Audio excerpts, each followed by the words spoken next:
L'armée sud-coréenne a décrété le DEFCON 3 pour se préparer à toute éventualité. Nous étions prêts à partir et restions en alerte. Depuis la fondation de la République de Corée, le niveau n'a été élevé au niveau 2 que 3 fois. L'incident de la hache de Panmunjom, 1976, la situation du 26 décembre 1979 à Séoul, l'attentat du mausolée d'Aung San, 1983, et un autre événement figure sur cette liste. Avec l'intervention massive de l'armée chinoise, la péninsule coréenne est devenue un immense nuage sombre.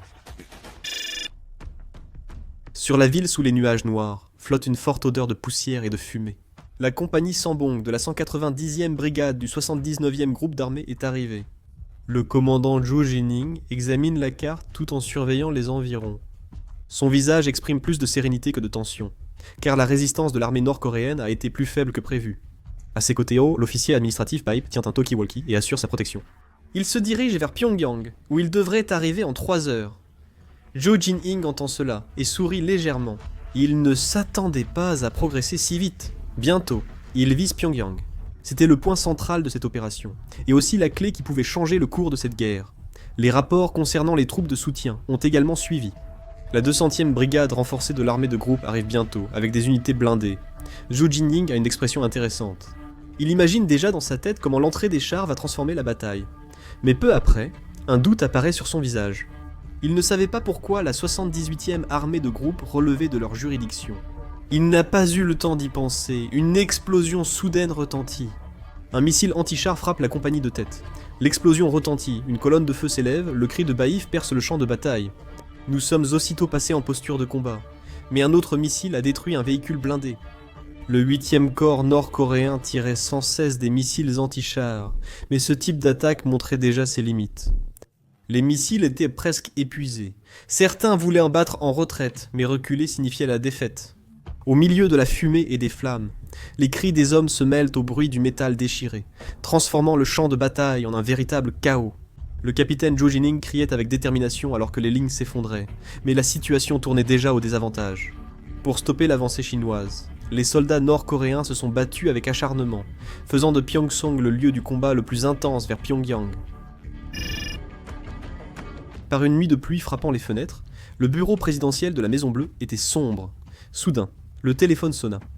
À ce moment-là, la voix du président sud-coréen Lee Myung-hwan retentit. Son interlocuteur n'est autre que le président américain Donald Trump. Une tension palpable se faisait sentir dans sa voix. L'armée chinoise contrôle tout le nord de la Corée, menaçant Sinuiju et Pyongyang. Le président Lee Myung-hwan déclara alors. Il a déclaré qu'une chute de Pyongyang briserait l'équilibre de la péninsule coréenne. Sa voix montrait plus de détermination que de peur. Un silence pesant s'installa, attendant la réponse du président Trump. Ils ont répondu qu'ils allaient observer. Le ton du président Lee Myung-hwan devint soudain tranchant. Observer signifiait la fin. Un avertissement a suivi. La Chine voulait déjà sécuriser un accès à la mer de l'Est.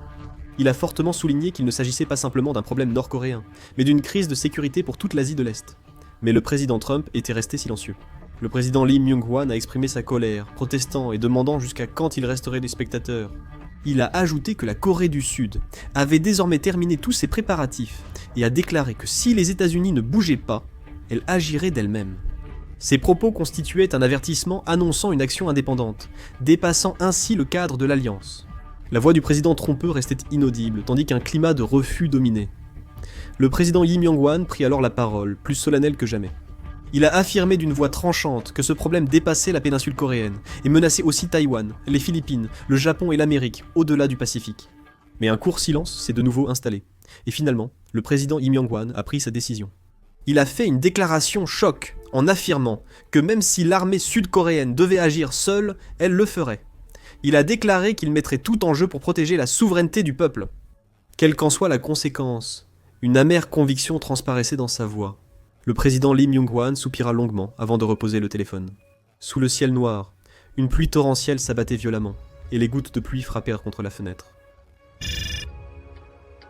Ici, c'est la 17e division d'infanterie. Il s'agit de la 100e brigade d'infanterie située à Gyeonggu, Incheon. Depuis que le DEFCON 3 a été déclaré, tous les soldats portent leur équipement et procèdent au tri de tout le matériel dans la base. Ils dînaient parfois de rations de combat. Un soldat se plaignait sans cesse en mangeant celle aux haricots noirs. Ce n'était pas un modèle récent. Pendant ce temps, la 109e brigade d'infanterie continuait de trier les fournitures.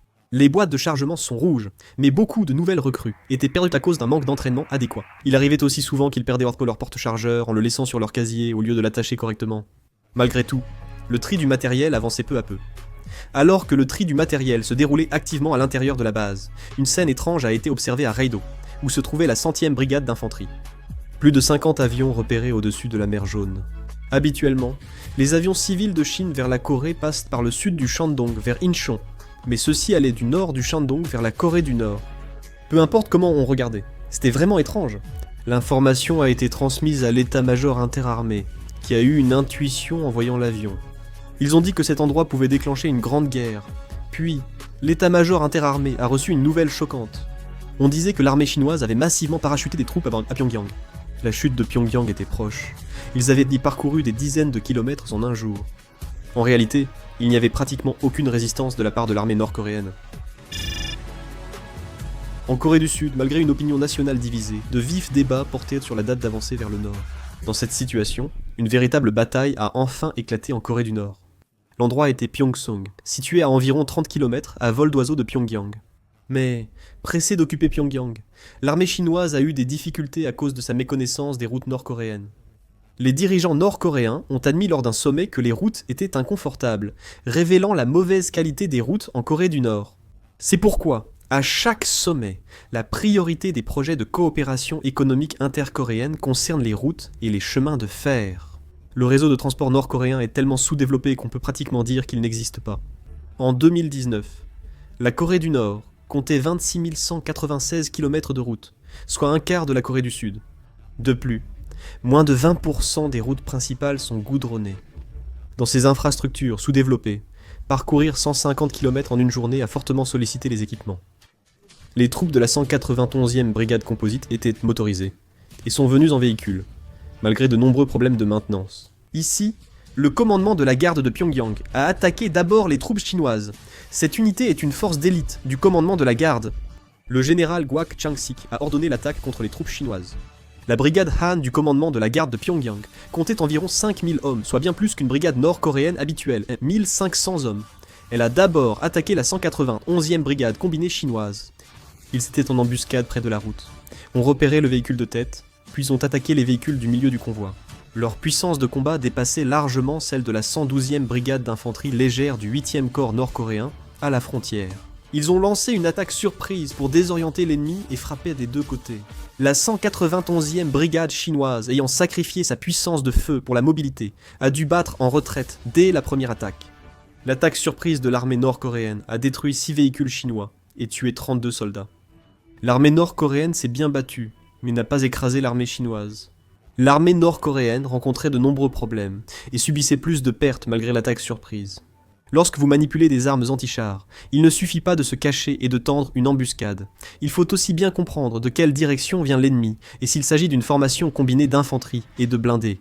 Les armes anti-chars, en raison de leur nature, ont la particularité de révéler facilement leur position à cause du souffle arrière généré lors du tir. C'est pourquoi leur survivabilité est faible, et après un tir d'armes anti-chars, les fantassins environnants doivent couvrir et protéger l'équipe de tir anti-chars. Ici, les équipes anti-chars et les fantassins avaient des positions séparées, exposant les équipes anti-chars à des attaques concentrées après leur tir. Ainsi, après le premier tir, toutes ont été anéanties. Et les soldats de nord-coréens restants ont également été anéantis par les véhicules détenus par l'armée chinoise. Ce sont des choses qui se sont produites par manque d'expérience réelle au combat. Et il arrivait aussi que l'armée chinoise tire sur le peuple nord-coréen. Au sein de l'armée nord-coréenne, on observait continuellement une certaine agitation à la nouvelle de l'arrivée de l'armée chinoise. Les dissidents nord-coréens envoyaient aussi ces informations à la Corée du Sud et aux États-Unis. Dans cette situation, un grand nombre de sous-marins nord-coréens disparus ont été repérés à la base de sous-marins située dans la province de Pyongan du Nord. La marine soutenait continuellement Kim Yo-jong et utilisait des sous-marins pour la mettre à l'abri dans un endroit sûr. C'est à Pyongan du Nord, après l'arrivée de l'armée chinoise, que Kim Yo-jong a refait surface. Kim Yo-jong repartait vers Pyongyang avec l'armée chinoise, tandis que ses partisans survivants reprenaient de leurs actions. La principale erreur de Kwak Chang-sik fut de ne pas capturer Kim Yo-jong plus tôt. L'Institut Jo-sa-jang, survivant, avait longtemps préparé sa base, formant une faction anti-Kwak Chang-sik et réussissant finalement. Ces personnes étaient mécontentes du cabinet, et des mutations arbitraires décidées par Kwak Chang-sik. En apprenant le retour de Kim Yo-jong, ils ont aussitôt cessé le combat, au point que des lignes de défense ont été percées. L'armée chinoise a relancé l'offensive après avoir brièvement retiré ses troupes suite à l'attaque surprise nord-coréenne. Désormais, la puissance de feu primait sur la mobilité. La 200e brigade composite de la 79e armée de groupe est passée en tête. La 200e brigade composite était une brigade composite de taille moyenne, équipée d'un bataillon de véhicules blindés à roues. Les véhicules blindés ont été placés en tête et avancés lentement. Le commandement nord-coréen, surpris par les blindés, a tout de même poursuivi le combat, parce qu'il croyait que le 12e corps nord-coréen, qui avait reçu des ordres auparavant, attaquerait l'arrière des troupes chinoises, mais cette croyance a rapidement été brisée. Le 12e corps nord-coréen a cessé le combat suite à un mot de Kim Yo-jong. Le commandement croyait qu'une guerre de retardement à Pyongyang suffirait, mais ce combat risquait aussi de ne pas durer longtemps. C'était parce que l'armée aéroportée chinoise avait effectué un largage massif à Pyongyang et Pyongsong. La Corée du Nord possède un réseau de défense aérienne très dense, comparable à une toile d'araignée. La Corée du Nord dispose d'un réseau de défense aérienne à 3 ou 4 couches, reposant surtout sur des missiles solaires. La CIA estime que la défense aérienne nord-coréenne est parmi les plus denses au monde. Le système de défense aérienne nord-coréen est exploité de manière intégrée, comprenant des avions relevant du commandement de l'armée de l'air, des missiles solaires, de l'artillerie anti-aérienne et des unités radars. Les missiles solaire 3 solaire 2 et solaire 5 protègent surtout les sites nucléaires, bases de missiles balistiques intercontinentales et de missiles balistiques lancés par sous-marins, soit les points militaires stratégiques majeurs. Ils ont créé un réseau de défense multicouche pour intercepter et abattre les cibles ennemies à différentes altitudes. Ces missiles localisent leurs cibles avec leurs radars, puis, après lancement, projettent des centaines ou milliers de fragments pour la détruire. Le problème, c'est que tout ce réseau de défense aérienne est dirigé par le commandement de l'armée de l'air. L'armée de l'air était du côté de Kim Yo-jong. L'armée de l'air chinoise a mené des opérations aéroportées sans subir de dommages du réseau de défense nord-coréen. Les radars chinois brouillaient aussi, rendant toute interception impossible. Les troupes chinoises effectuent des largages massifs près de l'église de Pyongyang et à Pyongsong. Et dans la foulée, la 200e brigade aérienne composite chinoise a commencé à pousser avec des véhicules blindés, exerçant une pression sur le commandement de la garde de Pyongyang. Malgré sa position défensive, l'armée nord-coréenne a subi des pertes, attaquée de front et par l'arrière. Il y a même eu plusieurs cas où ils se sont entretués lors de combats rapprochés à 5 contre 5. De plus, l'armée chinoise a également subi de lourdes pertes. D'un point de vue statistique, en excluant ceux qui sont morts sur le coup pendant les combats, environ 70% des personnes qui auraient pu être sauvées auraient survécu si elles avaient reçu des premiers secours appropriés.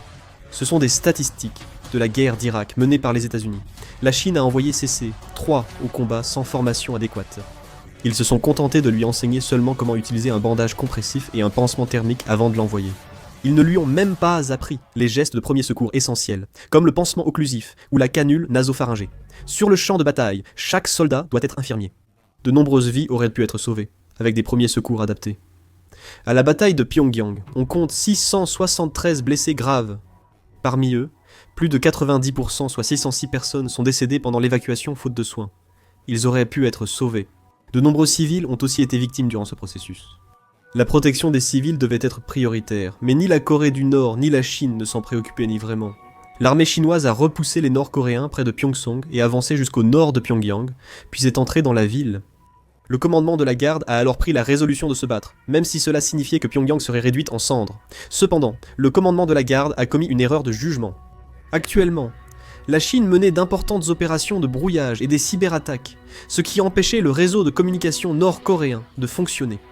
La communication entre les unités militaires était défaillante.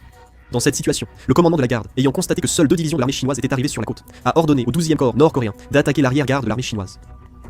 Ils ont fini par croire en leur réussite. Le Conseil d'État se réunit pour décider du sort de la République de Corée. Autour de la longue table dans la salle de réunion faiblement éclairée, les principaux membres du gouvernement sont assis, remplissant les sièges. Tous affichent un visage fermé, la tension est palpable. Puis le président Lee Myung-han prend la parole. Il a affirmé que la crise actuelle est d'une ampleur que la Corée du Sud n'a jamais connue auparavant. Il a rappelé qu'alors que l'armée chinoise veut prendre Pyongyang, l'avenir du pays est menacé. Il a demandé aux ministres d'exprimer leurs avis avec logique, sans émotion. D'abord, le ministre de la Défense, Lee Jong-hwan, prend la parole. Il a déclaré fermement qu'il n'y avait que 2 options. Soit nous allons au nord affronter l'armée chinoise, soit nous laissons la sécurité de la République de Corée à la Chine. Il a prévenu qu'en hésitant, l'armée chinoise avancerait au sud, et la Corée du Nord deviendrait une base stratégique pour la Chine, non plus une zone tampon. Il a dit que si la Chine contrôle la mer de l'Est et fait pression sur la Corée, celle-ci sera impuissante face aux États-Unis et à la Chine. À cela, le ministre de l'économie et des finances, Jong Han-gyol, a répliqué fermement. Il a déclaré qu'avancer vers le nord mènerait à une guerre totale et à un effondrement économique immédiat. Il a prévenu que les grandes entreprises partiraient, les capitaux fuiraient, et l'économie sud-coréenne, très dépendante de l'extérieur, s'effondrerait. Il dit qu'il faut choisir le moment où les dégâts seront minimaux, et que la guerre doit être une ultime solution. Lee Jae-mok, directeur de la sécurité, est intervenu pour stopper cela. Il a souligné que l'économie et la sécurité ne peuvent pas être séparées.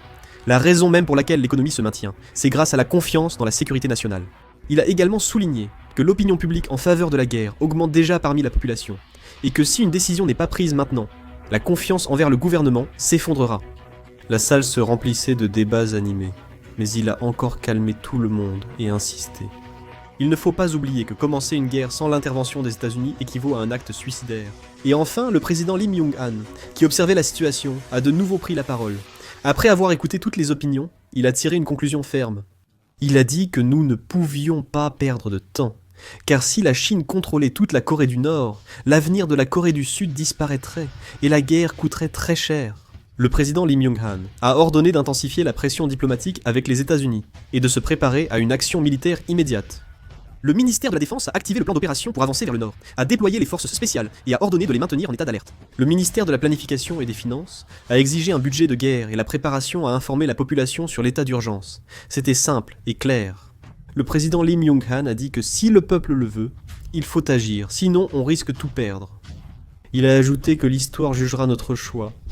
Sa voix éteinte, un lourd silence a envahi la salle. Tous ont approuvé la décision du président. La Chine et les États-Unis ont tenu une réunion à huis clos. Cela est arrivé par peur que les événements en Corée ne provoquent une guerre totale entre la Chine et les États-Unis, voire une troisième guerre mondiale.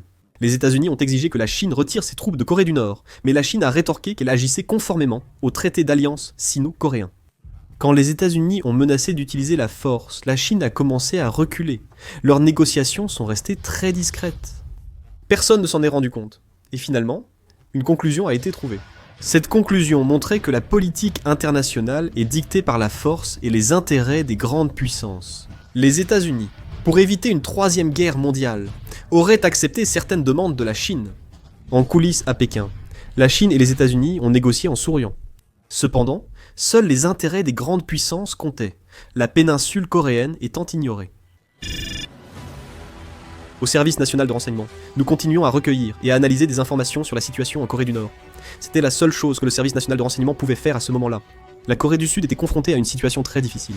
Malgré une opinion publique unie, certains groupes s'opposaient fortement, et d'autres exprimaient leur défiance envers le président Lee Myung-hwan. Et il y avait aussi des tensions avec les États-Unis sur la question d'avancer vers le nord ou non, donc la situation était aussi fragile qu'une bougie dans le vent. En réalité, même si le gouvernement de la République de Corée montrait une ferme détermination à avancer vers le nord, il ne pouvait pas le mettre en œuvre. Il y avait une peur diffuse et une grande inquiétude à l'idée d'oser faire la guerre contre la Chine. C'est parce qu'il était certain que, s'il y avait une guerre, des centaines, voire des milliers d'entreprises feraient faillite, et que beaucoup de personnes perdraient la vie. Il fallait quelque chose de vraiment suffisant pour justifier une avancée vers le nord. Dans cette situation, l'armée sud-coréenne utilisait les forces spéciales pour infiltrer des troupes en Corée du Nord. Ces postes incluaient la zone démilitarisée Nampo, Wonsan, Sinwiju, Haeju et Sinpo. Actuellement, l'armée sud-coréenne exploite entre 10 et 20 postes de communication en Corée du Nord. La majorité de ces postes, camouflés en bâtiments civils, étaient donc parfois situés dans des collines isolées. Depuis ces postes, ils restaient en liaison constante avec le quartier général sud-coréen. Il y en avait plus avant, mais après l'effondrement du centre de renseignement nord-coréen en 2024, tout a dû être reconstruit. Ils en ont donc créé une dizaine à une vingtaine. Les forces spéciales se sont infiltrées pour préparer leur déplacement en cas d'avancée vers le nord. Ils ont saboté des installations militaires nord-coréennes et maquillé la mort de personnalités en accident. Aux États-Unis, quelqu'un fournissait encore des informations. Grâce à cela, ils ont pu avoir une idée générale de la position de l'armée chinoise et des prochaines actions de la Corée du Nord. Les membres de Sae Joseon ont obtenu de nouvelles informations près de Pyongyang. Ce n'étaient pas des informations de haut niveau, mais ils ont tout de même pu localiser approximativement les bunkers souterrains de la Corée du Nord et l'emplacement du cabinet. Grâce à cela, la Corée du Sud, même si ce n'était plus comme avant, retrouvait peu à peu son ancien réseau humain grâce à ses efforts continus.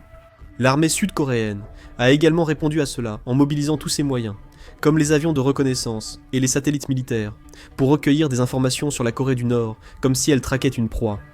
Le temps pressait. On ignorait quand l'ordre d'avancer au nord serait donné, tandis que la police restait active dans le pays.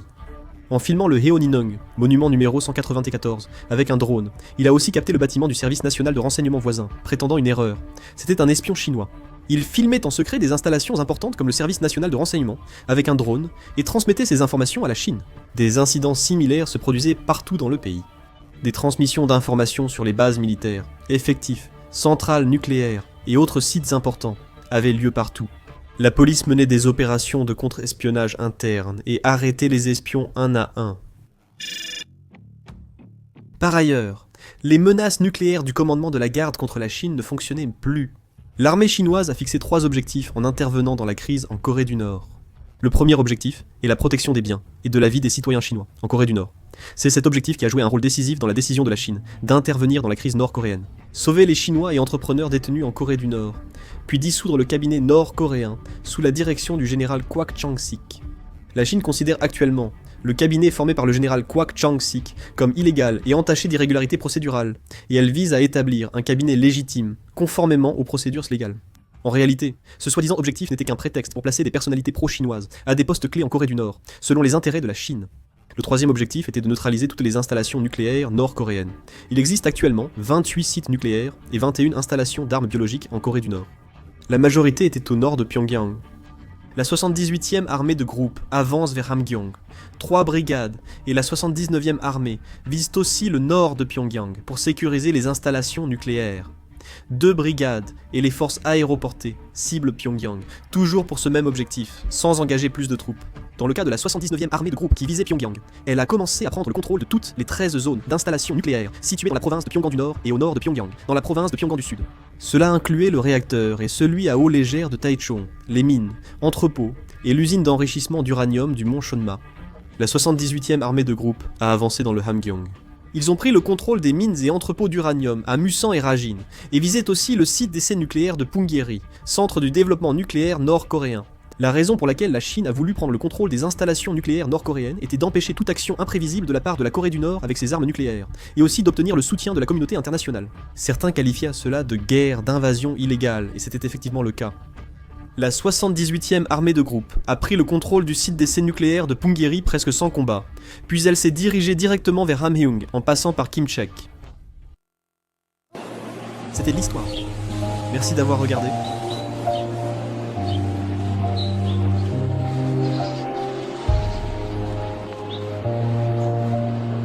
Merci d'avoir regardé. Merci d'avoir regardé.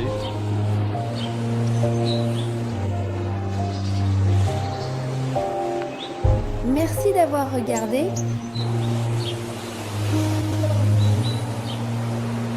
Merci d'avoir regardé. Merci d'avoir regardé.